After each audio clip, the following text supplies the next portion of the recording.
Hello students, today I will explain you the concept of vectors. What are the vectors? The vectors are the physical quantities which have magnitude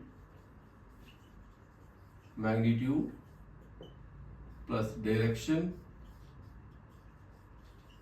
magnitude and direction along with shall follow all the laws of vector addition. It shall follow all the laws of vector addition के सारे law को भी follow करना जरूरी हो। केवल magnitude and direction is not sufficient. तो laws of vector कितने लॉज होते हैं उसको भी हम डिस्कस करेंगे। कुछ फिजिकल क्वांटिटीज ऐसे भी होंगी जिनके पास मैग्नीट्यूड है, डायरेक्शन है, still they are not vector.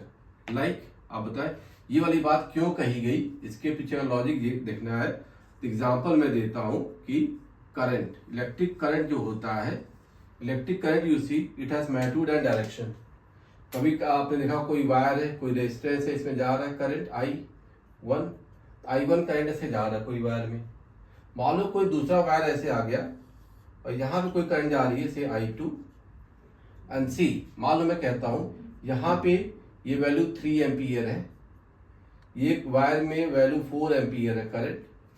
तो अगर रिजल्टेंट वायर यहाँ पे गया, here current will always be 7 ampere. It is independent of angle theta. Theta से इसका कोई रोल नहीं होता है।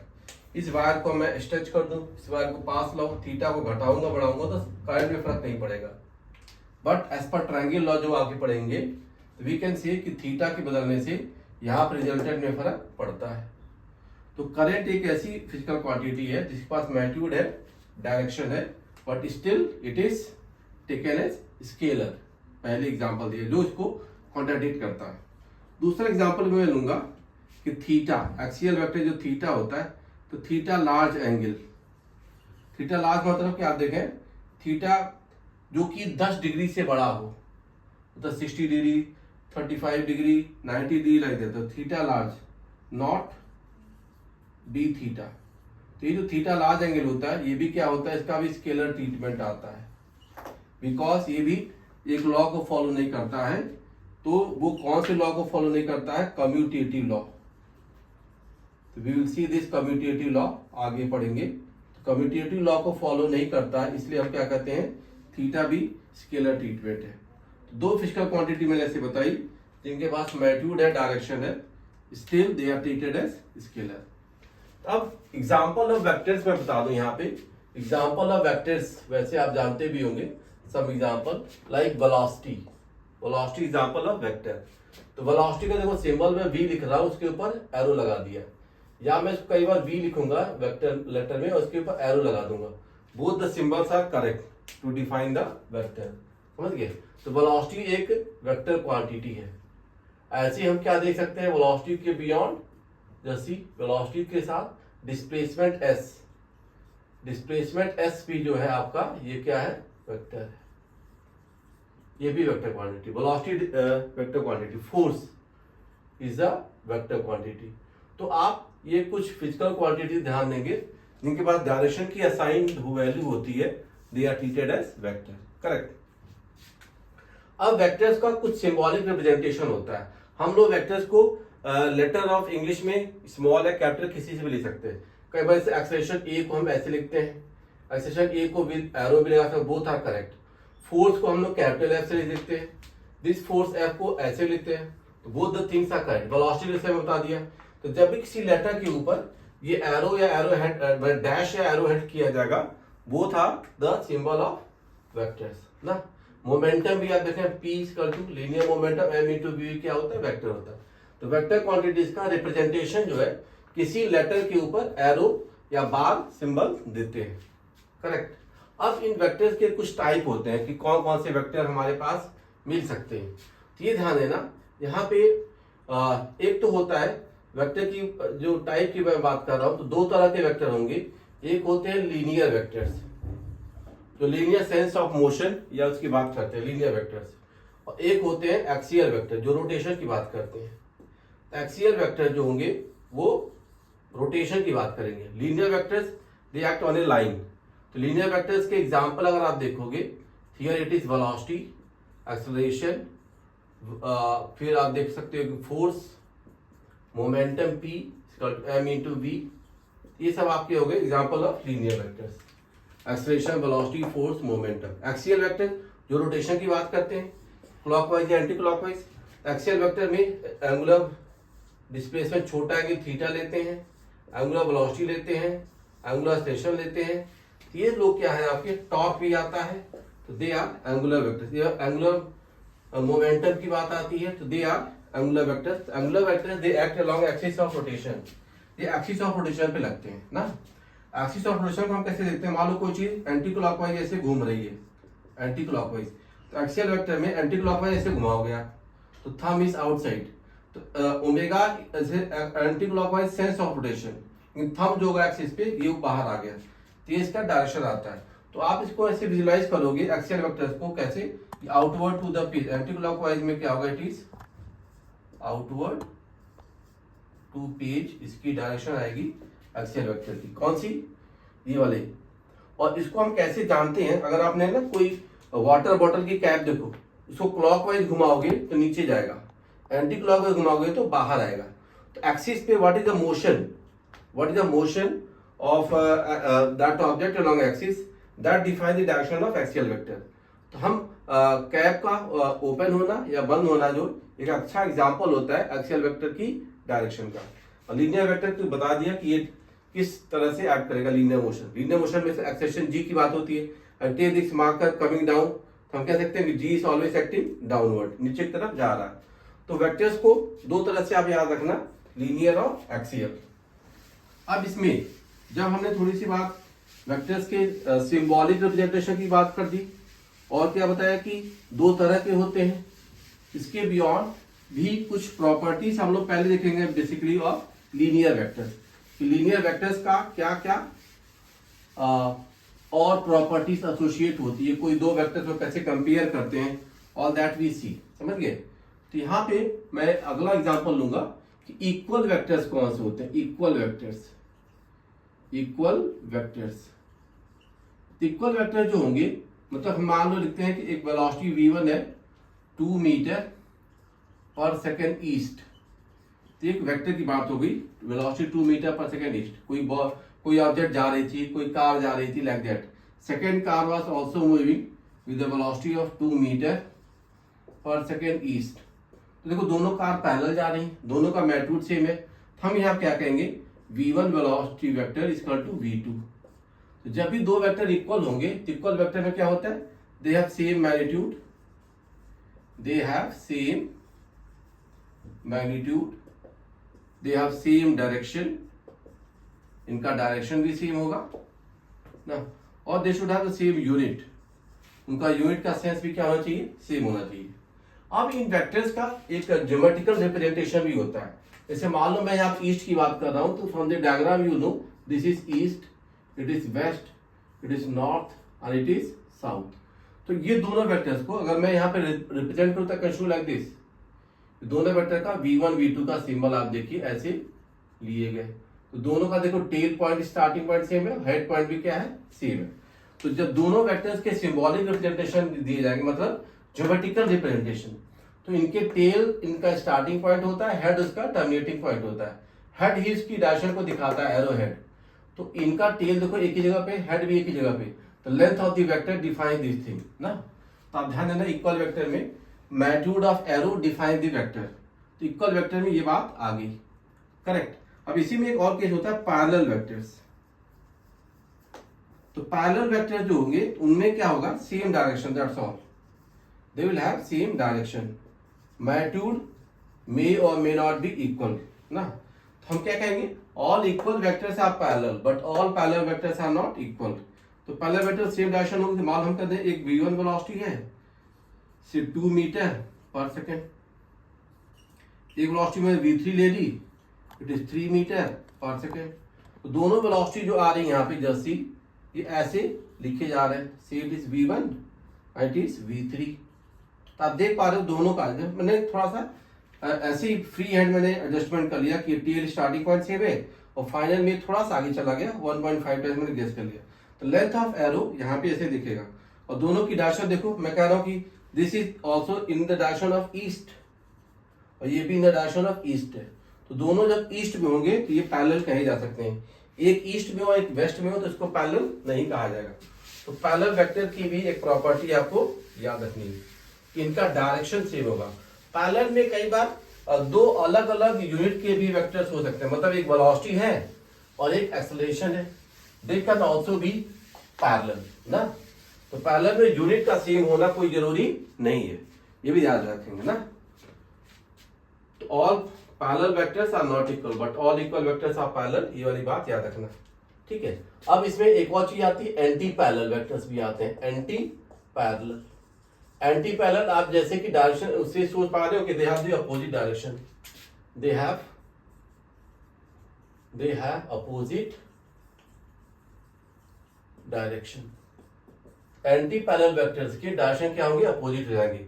Magnitude may not be equal. जैसे मैं कह दिया यहाँ पे कोई फोर्स F1 है और इट इज 6 न्यूटन नॉर्थ की ऊपर तक चला गया। कोई वेक्टर F2 है, इट इज मान लो 3 न्यूटन और साउथ आ गया। तो अब वेक्टर्स को मैं कैसे दिखाता हूँ, ये तो मान लो कि डायरेक्शन सिंबॉलिकली दिखा दिया। अगर इसका ज्योमेट्रिकली डायग्राम में दिखाऊंगा, मैं कह सकता हूँ कि F1 वेक्टर ये मान लो आप, see like this, F2 is 3 newton, तो ये ऐसे दिखा सकते हो। F1 F2 कैसे दिखा दिया, ये तो ऊपर नीचे के लिए बताया था line, but black line is showing कि ये F1 वेक्टर 6 न्यूटन है नॉर्थ की तरफ, ये साउथ की तरफ आ गया। They are called anti parallel, correct. इसका भी एक आइडिया लगेगा, अपोजिट डायरेक्शन के वेक्टर को हम कह सकते हैं ऐसे। अब इसमें ये भी चीज ध्यान देना, एक और प्रॉपर्टी होती है लीनियर वेक्टर्स।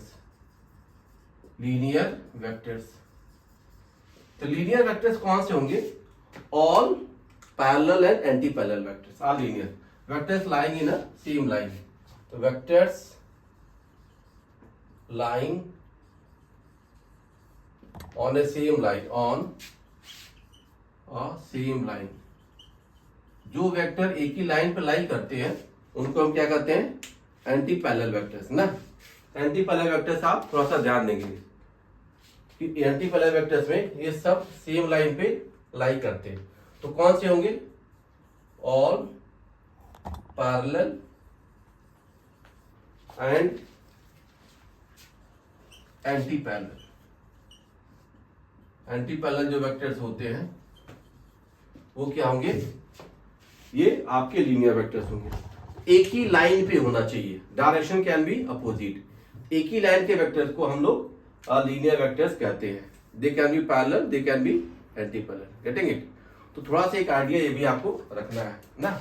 इसकी बेसिक प्रॉपर्टी क्या होती, किस वेक्टर को हम लीनियर की वेक्टर की प्रॉपर्टी क्या होती है वो भी देख सकते हैं। लीनियर वेक्टर्स में हम ये कहेंगे area bound by linear vectors जो होगा वो क्या होगा, जीरो। कभी उनके साथ कोई एरिया बाउंड नहीं होगा। एक स्टैंडर्ड प्रॉपर्टी आप याद रखना, कोई चीज एरिया में क्या होता है, बेस इंटू हाइट होता है। तो इसमें हाइट वाला पार्ट लीनियर वेक्टर में क्या है, जीरो है। तो कभी भी ये लीनियर वेक्टर जो होगा वो उसका एरिया बाउंड जीरो होगा। ये प्रॉपर्टी आप ऐसे यूज कर सकते हैं, ठीक है। तो ये चीज ध्यान देना। अब इसमें एक और चीज आती है, को इनिशियल वेक्टर्स। को लीनियर हो गया, को इनिशियल वेक्टर्स, और एक को लीनियर भी होता है। को लीनियर मतलब कि सब लोग एक लाइन में लाई कर, तो लीनियर वेक्टर्स या कोलिनियर वेक्टर दोनों स्टेटमेंट आप ऐसे मान लेना, they are lying in the same line, ठीक है। अब इसके बाद कोलिनियर वेक्टर हो गया या लीनियर वेक्टर की जो बात हो गई, इसके बाद मैं लूंगा को इनिशियल। मैं कह रहा था अभी क्या बात कहा फिर से, इनिशियल। जिन वेक्टर्स का इनिशियल पॉइंट सेम हो, उनकी डायरेक्शन अलग भी हो सकती है, तो दे आर कॉल्ड को इनिशियल। दोनों के जो हेड होंगे, दोनों वेक्टर्स के जो हेड होंगे वो अलग अलग डायरेक्शन में भी हो सकते हैं या सेम डायरेक्शन हो सकते हैं, लेकिन उनका टेल जो होगा, टेल ऑफ द वेक्टर जो होगा वो सेम होगा। अगला मैं डेफिनेशन क्या लिया, को initial. What does it mean, have the same initial point, इनके इनिशियल पॉइंट क्या रहते हैं, सेम रहते हैं, दे have the same initial point, correct. तो मान लो हमने कोई दो वेक्टर ऐसे लिख दिए, ये वेक्टर ए है, ये वेक्टर बी है, उनका टेल टेल दोनों का क्या कर रहा है, मैच कर रहा है। तो ध्यान रखना दोनों वेक्टर की जब टेल मैच करें तो को इनिशियल कहे जाएंगे। ये अपोजिट डायरेक्शन में भी हो सकते हैं, एक वेक्टर ए वाला इधर कर गया, एक वेक्टर बी इधर चला गया, इनके बीच का एंगल कुछ आ सकता है ऐसे। तो coinitial they have the tail points coinciding, correct. अब इन को इनिशियल वेक्टर्स में और वेक्टर में चीज हमेशा ध्यान देना, टेल ही इसका स्टार्टिंग पॉइंट होता है और हेड क्या होता है, उसका फाइनल पॉइंट होता है। टेल से हेड की जो दूरी होती है that define the magnitude of vector in geometrical representation. तो लेंथ ऑफ द एरो, मतलब कि एरो लेंथ जो होता है, arrow length that defines magnitude of vector, arrow length magnitude बताएगा। और एरो हेड जो होता है दैट इज अलोंग डायरेक्शन, किस दिशा में लग रहा है। तो मान लो that vector is acting towards east, arrow head east होगा। That vector is acting towards north, arrow head will be towards north.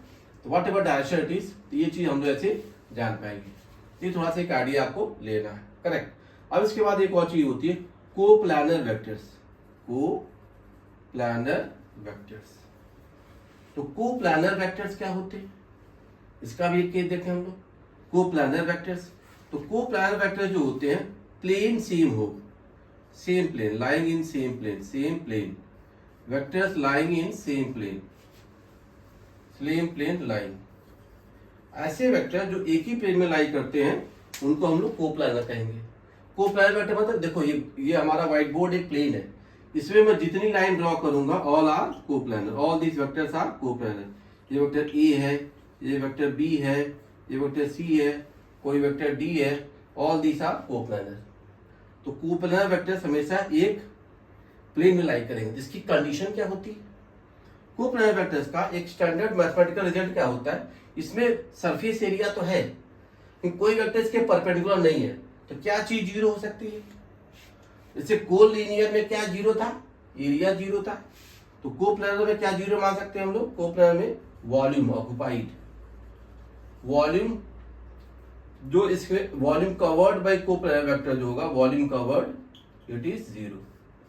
तो को प्लानर वेक्टर्स का जो वॉल्यूम कवर होता है वो क्या होता है, जीरो होता है। इस चीज को कभी भी हम लोग देख सकते हैं।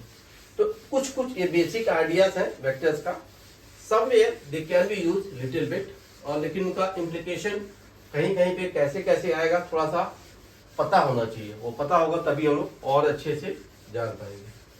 तो थोड़ा सा ध्यान देना कि ये क्या चीज है। अब इसमें कुछ और प्रॉपर्टीज आएंगे वेक्टर्स की, वो भी मैं देखता हूं। जैसे इसमें क्या आता है, यूनिट वेक्टर, यूनिट वेक्टर। तो यूनिट वेक्टर क्या होता है, इसका मैग्नीट्यूड 1 होता है। यूनिट वेक्टर हैज मैग्नीट्यूड 1, एक सिंगल वैल्यू होती है, मतलब कि 1 metre per second is unit vector, 1 newton is unit vector ना, 1 metre is a unit vector. तो यूनिट वेक्टर जो होगा इसका मैग्नीट्यूड हमेशा 1 होता है। इसका सिंबल क्या होता है, मान लो हमने कोई वेक्टर लिया और इसके ऊपर कैप लगा दिया, से स्मॉल लेटर में लिखा, इसके ऊपर कैप लगाया तो ये यूनिट वेक्टर हो गया। वैल्यू क्या होती है, कोई वेक्टर था उसके मैग्नीट्यूड से डिवाइड कर दो। जैसे मान लो वेक्टर है 5 metre per second square east, अब इसके मैग्नीट्यूड कितना है, केवल 5 से डिवाइड कर दो, तो मेरे पास यूनिट वेक्टर क्या आ गया, यूनिट वेक्टर है 1 metre per second square east. तो ये इसका यूनिट वेक्टर ऑफ एक्सेलेरेशन आ गया। तो यूनिट वेक्टर में देखिए मैग्नीट्यूड भी है और यूनिट भी है और डायरेक्शन भी है। ऐसे ऐसे मान लो फोर्स है, फोर्स का मैंने फोर्स ले लिया 6 न्यूटन नॉर्थ। तो what is the unit vector of this, मैं इसका क्या होगा एफ कैप। एफ कैप क्या होगा, vector F by the magnitude F, 6 Newton north upon 6 कर दो, तो मेरा एफ कैप जो आ गया ये क्या आ गया 1 न्यूटन नॉर्थ। तो this way we can see the unit vectors, इनका मैग्नीट्यूड हमेशा क्या होता है 1 होता है, समझ गए। और इसमें यूनिट भी होगा और डायरेक्शन भी होगा। इसी एक प्रॉपर्टी क्या आती है, they are called as universal unit vectors. There is also a case of universal unit vectors. Universal unit vectors क्या होते हैं? ये कुछ स्टैंडर्ड डिफाइन किए गए कि हमको पता रहे कि ये चीज होती है। तो standard unit vectors are I cap, J cap and के कैप। ये लोग 3 स्टैंडर्ड यूनिट वेक्टर्स होते हैं। स्टैंडर्ड यूनिट वेक्टर की अपनी कोई यूनिट नहीं होती है और लेकिन इसकी डायरेक्शन फिक्स है। ये आई कैप का जो मैग्नीट्यूड 1 होगा और डायरेक्शन क्या होगा? Direction along positive x axis. J cap का along positive y axis. K cap का अलोंग पॉजिटिव जेड एक्सिस। तो जो हमारे कोऑर्डिनेट सिस्टम होते हैं x y z, i cap हमेशा आई एक्स एक्सिस पे ही होगा। आई कैप को हम वाई एक्सिस पे नहीं ले सकते। ये यूनिवर्सल असाइंड डायरेक्शंस हैं। अकॉर्डिंगली जैसे आई कैप जे कैप मैं के कैप लिख दिया, इसी में आप इसी और लिखोगे माइनस आई कैप, तो किधर होगा? Negative x axis. Minus j cap तो किधर होगा? Negative y axis. Minus k cap ये भी क्या होगा? Negative z axis. हाँ, एक चीज ध्यान देना, इन सबके मैग्नीट्यूड 1 होते हैं। आई कैप का मैग्नीट्यूड या जे कैप का मैग्नीट्यूड या के कैप का magnitude, all the magnitude is always 1। इन सबका मैग्नीट्यूड क्या होता है? 1 होता है। तो वेक्टर्स की इन प्रॉपर्टीज को हम लोग ऐसे असाइन कर पा रहे हैं। थोड़ा सा एक आइडिया बनाए जाना चाहिए तो ठीक रहेगा। इसके बेसिक एंटिटीज हैं, सम प्रॉपर्टीज, सो कहीं पे भी यूज किया जाएगा। अब इसी में एक और आता है कि नल वेक्टर। नल वेक्टर मतलब इसको नाम खुद बता रहा है कि हम कह रहे हैं नल वेक्टर। नल मतलब मैग्नीट्यूड उसका 0 हो गया। हमारे पास कोई वेक्टर ऐसे आ गया 0 दिस, इसके ऊपर बार लगे देते, इसको हम कहते हैं नल वेक्टर। क्या कहा जाएगा? Null vector. थोड़ा ध्यान दें, उसके ऊपर की जो चीज है मैं हटा देता हूं।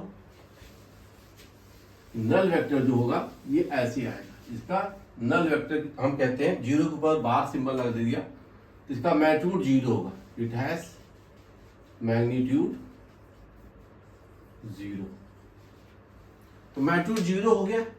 तो ये कैसे लिखा जाएगा? कोई वेक्टर मान लो ए था, उसको इन्फिनिटी मैग्नीट्यूड से डिवाइड कर दो तो क्या हो गया? नल वेक्टर हो गया।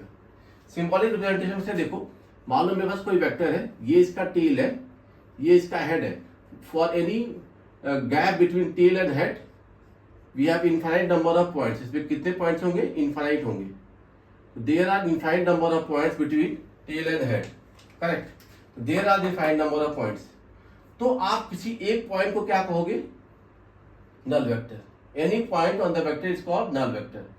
अब आप देखोगे इसकी डायरेक्शन कैसे असाइन करें। Say this vector was going appearing to be along i cap, लेकिन फ्रॉम ए गिवन पॉइंट कितनी लाइन पास कर सकती है? इनफाइनाइट। इनफाइनाइट लाइन पास करके तो इनफाइनाइट डायरेक्शन हो गई। तो नल वेक्टर की जो डायरेक्शन होती है it is infinite, direction can not be defined. Null vector has magnitude 0 but direction जो होगा they are infinite possible. Directions infinite possible because एक पॉइंट से इनफाइनाइट लाइन जाती है। तो हम क्या कहें? Direction not defined. ये बात हम लोग कह पाएंगे कि डायरेक्शन इज नॉट डिफाइंड। तो इस तरह से एक आइडिया, एक अप्रोच आपको नल वेक्टर के बारे में भी पता चला ना। नल वेक्टर को हम एक और चीज कहते हैं additive identity. It is also called as additive identity. कहने का मतलब क्या हुआ? अगर कोई वेक्टर में आप नल वेक्टर जोड़ो तो इस वेक्टर में कोई चेंज नहीं आएगा, या किसी वेक्टर में से वेक्टर को सब्ट्रैक्ट कर दो तो result is null vector. Additive identity को समझने का तरीका समझो कि ये क्या है। जैसे I am saying 5 chair plus 0 chair equal to 5 chair. तो 5 चेयर में 0 चेयर जोड़ोगे तो 5 चेयर ही रहेगा। 5 चेयर प्लस 0 टेबल मैं नहीं कहूंगा 5 chair plus 0 table equal to 5 chair, no, because 5 chair minus 5 chair is 0 chair. 5 chair minus 5 chair equal to 0 table नहीं कह सकते हम लोग ना। तो वो ध्यान, 5 mango minus 5 mango is 0 mango. 5 mango minus 5 mango is not equal to 0 apple. तो same way 5 mango plus 0 mango is 5 mango. 5 mango plus 0 apple is not 5 mango. तो वो एक एडिटिव आइडेंटिटी की बात आप यहाँ पे याद रखना इस नल वेक्टर की बात आती है। तो इसको बस प्रिंसिपल ऑफ होमोजेनिटी में कई बार हम लोग यूज करेंगे। तो वेक्टर्स की प्रॉपर्टी और उसके तरीके क्या है, इसके डायरेक्शंस क्या है, उसकी अप्लीकेबिलिटी क्या है, all that I have defined. इस तरह से थोड़ा सा आपको याद रखना है। अब इसके बाद हम लोग और डिटेल क्या पढ़ेंगे कि लॉज ऑफ वेक्टर डायरेक्शन। इसके बाद हमारा केस क्या आएगा, लॉज ऑफ वेक्टर डायरेक्शन। तो laws of vector direction, there are two different laws of vector direction. एक होता है triangle law of vector direction और दूसरा होता है parallelogram law of vector direction. Third is polygon law of vector direction, that I will discuss in the next lecture. तो ये सारी प्रॉपर्टी अभी एक introduction part of the vector था, इसको आप करिएगा। थोड़ा किसी बुक से भी रेफरेंस लीजिएगा, NCERT the reference, and then we can see. Okay, thank you.